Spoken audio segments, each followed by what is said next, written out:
20 साल की अमीषा 4 मार्च को अपने मायके से ससुराल पहुंचती है और कुछ दिन के बाद उसके ससुराल के रहने वाले पड़ोसी लोग उसके मायके यानी कि उसके घर में फ़ोन करते हैं और बताते हैं कि अमीषा की डेथ हो चुकी है, यानी कि अमीषा अब मर चुकी है और उसकी डेड बॉडी को उसके ससुराल वालों ने घर में ही बने हुए एक सेप्टिक टैंक में छुपा दिया है। तो कौन थी ये अमीषा और क्या थी इसकी मर्डर मिस्ट्री की कहानी और क्या कारण था कि इसको मार करके घर में बने हुए सेप्टिक टैंक में छुपा दिया गया था। तो जानेंगे सब कुछ इस मर्डर मिस्ट्री की पूरी कहानी आगे इस वीडियो में। सबसे पहले आप इस वीडियो को लाइक और चैनल को सब्सक्राइब जरूर कर लीजिए, क्योंकि मैं हर रोज़ आप लोगों के लिए एक से बढ़कर एक नए इंटरेस्टिंग वीडियो लाता रहता हूँ। तो चलिए कहानी को शुरू करते हैं।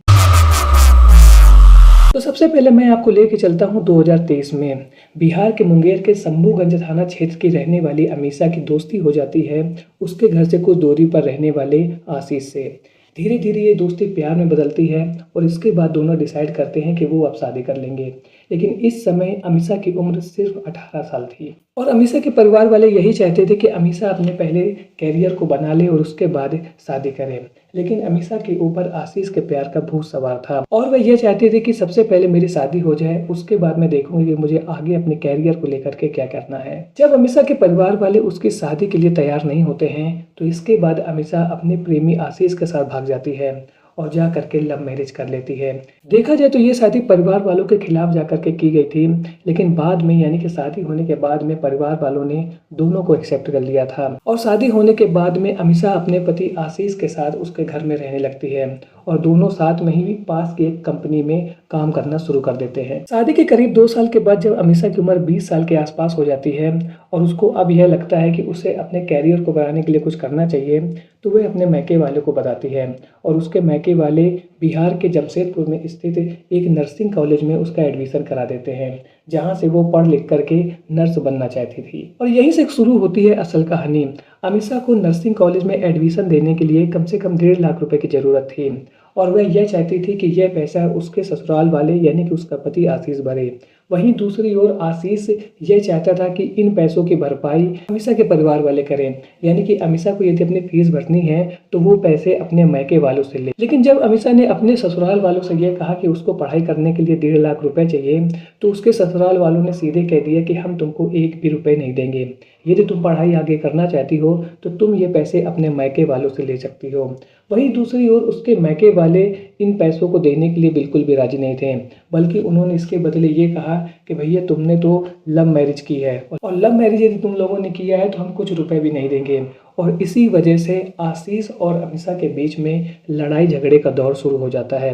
दोनों के बीच में अक्सर इसी को लेकर के लड़ाई झगड़ा होता था कि उसकी फीस को जमा कौन करेगा। अमीषा यही चाहती थी कि वह अपने परिवार वालों से लड़ झगड़ कर वो भाग करके आशीष के पास आई थी और अब उसकी पूरी रिस्पॉन्सिबिलिटी आशीष के ऊपर थी, यानी कि यदि वो अपने करियर को आगे बढ़ाना चाहती थी तो आशीष को ही उसकी फीस का बंदोबस्त करना चाहिए। लेकिन आशीष और उसके ससुराल वाले इस बात के लिए कतई भी राजी नहीं थे और उनको अब यह लग रहा था कि यह शादी अब उनके ऊपर भारी पड़ रही है, क्योंकि अब उनको पैसों का बंदोबस्त करना पड़ रहा था। और इसी को लेकर के उनके बीच में लगातार झगड़े होते रहते हैं और इसी बीच आशीष एक दिन अमीषा की पिटाई भी कर देता है, जिसकी वजह से अमीषा अपने ससुराल को छोड़ करके अपने मैके चली जाती है। अमीषा के मैके जाने के कुछ दिनों के बाद 4 मार्च को आशीष अपने जीजा रविंदर के साथ अमीषा के घर पर पहुंचता है और वहां पर रिक्वेस्ट करके उसको एक बार फिर से ससुराल आने के लिए मना लेता है। अमीषा खुशी खुशी अपने ससुराल वापस आ जाती है और इसी बीच 6 मार्च को अमीषा घर से गायब हो जाती है।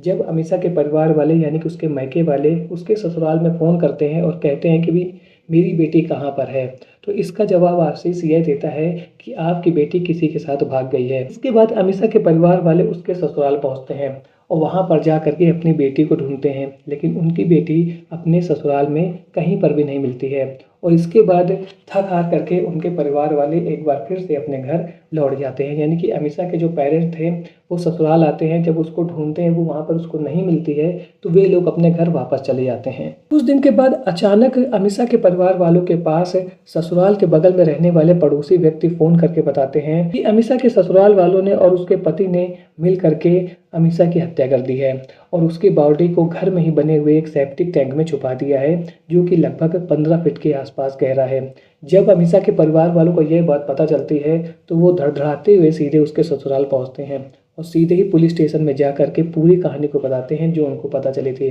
जब पुलिस को इस बात का पता चलता है तो पुलिस सीधे पहुंचती है आशीष के घर में। जब पुलिस आशीष के घर में पहुंचती है तो वहां पर आशीष और उसके परिवार वाले नहीं मिलते हैं। इसके बाद पुलिस वाले उसको ढूंढते हैं और आशीष उनके हाथ में लग जाता है। इसी बीच पुलिस वाले घर पर बने हुए सेप्टिक टैंक को जांच करते हैं और फॉरेंसिक टीम को भी बुला लेते हैं और इसके बाद सेप्टिक टैंक की खुदाई करना शुरू किया जाता है। जैसे ही सेप्टिक टैंक खुलता है और उसकी खुदाई शुरू होती है तो अमीषा की बॉडी मिल जाती है और अमीषा की बॉडी को सेप्टिक टैंक में छुपा दिया गया था और इसके बाद भूसा मिट्टी डाल के उसको सीमेंट से कवर कर दिया गया था, जिससे जब उसकी बॉडी सड़े तो उससे किसी भी तरीके की स्मेल ना आए। और इसके बाद पुलिस अमीषा के पति आशीष से बातचीत करती है और उससे पूछती है कि तुमने ये कांड कैसे किया और इसके पीछे का क्या कारण था। तो अमीषा का पति यह बताता है कि 4 मार्च को अमीषा अपने मायके से ससुराल आई थी और उसके बाद एक बार फिर से हमारे परिवार में लड़ाई झगड़े का दौर शुरू हो गया था, वही फीस और पैसे को लेकर के, जिसके बाद गुस्से में आकर के मैंने अमीषा की हत्या कर दी और जब अमीषा मर गई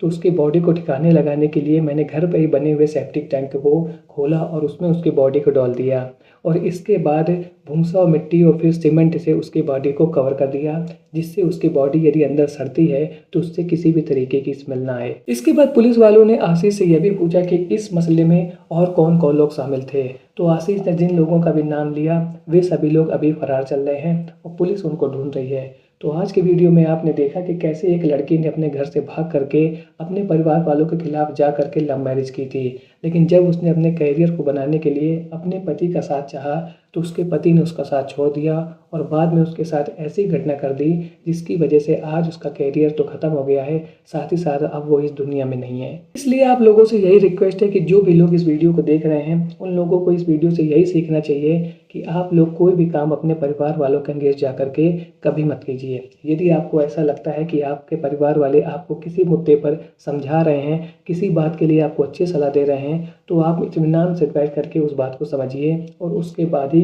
किसी डिसीजन पर जाइए। यहाँ पर अमीषा ने सबसे बड़ी गलती ये कर दी कि उसके परिवार वालों ने उसको शादी करने से इसलिए रोका क्योंकि वह उस समय केवल 18 साल की थी और इतनी छोटी उम्र में उसके परिवार वाले ये नहीं चाहते थे कि यह शादी कर ले, सबसे पहले अपना कैरियर बना ले और उसके बाद शादी कर ले। लेकिन अमीषा ने देखा कि जब उसके परिवार वाले उसकी शादी करने को तैयार नहीं हो रहे हैं तो वह घर से भाग गई और इसके बाद उसने आशीष से शादी कर लिया और जब उसने अपने कैरियर बनाने की सोची तो उसके परिवार यानी कि उसके प्यार आशीष ने भी उसका साथ नहीं दिया, साथ ही ससुराल वालों ने भी उसका कोई साथ नहीं दिया और यह घटना आगे चल करके उसकी मौत से जा करके जुड़ गई। तो आज का वीडियो आपको कैसा लगता है कमेंट सेक्शन में ज़रूर बताएं। मिलता हूँ ऐसे एक और नए इंटरेस्टिंग वीडियो में, तब तक के लिए थैंक्स फॉर वॉचिंग।